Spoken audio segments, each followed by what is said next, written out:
सिखौले का भैया।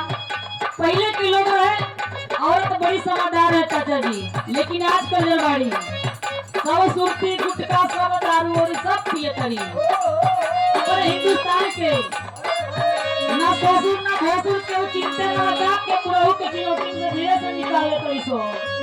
लेकिन कहे का कहे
गली गली में रोज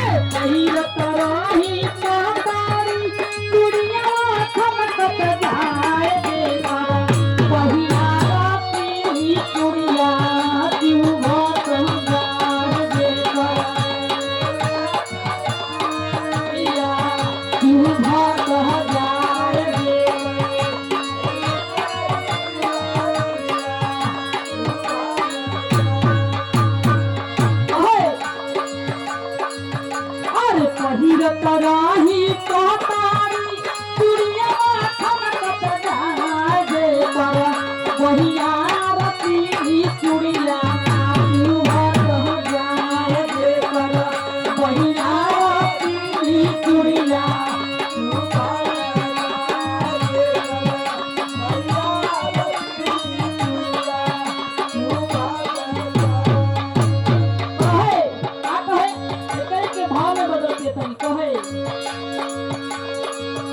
अरे गड़ी गड़ी जा हो गड़ी गड़ी जा हमारे कलमिया गड़ी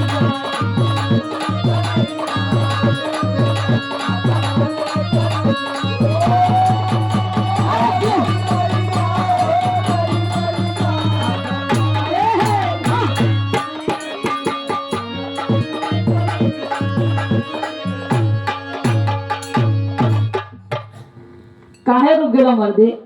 है देखिए हमें भैया की ओर से ये बहुत बड़ा पुरस्कार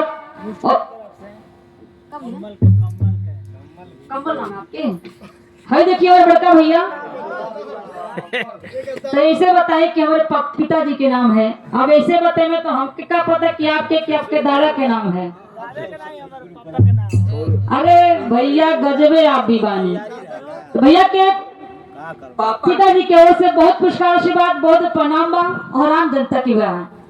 ये तो बताने से लोग हम नहीं आप भी हो बेवकूफ कैसे कि आप बताइए सही से तो हम सही से बताइए। अब हमके क्या पता आपके नाम है कि आपके दादा के नाम हो हम ना लेकिन कहे क्या कहे अरे गड़ी गड़ी जाओ अरे गड़ी गड़ी जा हवा में कलमिया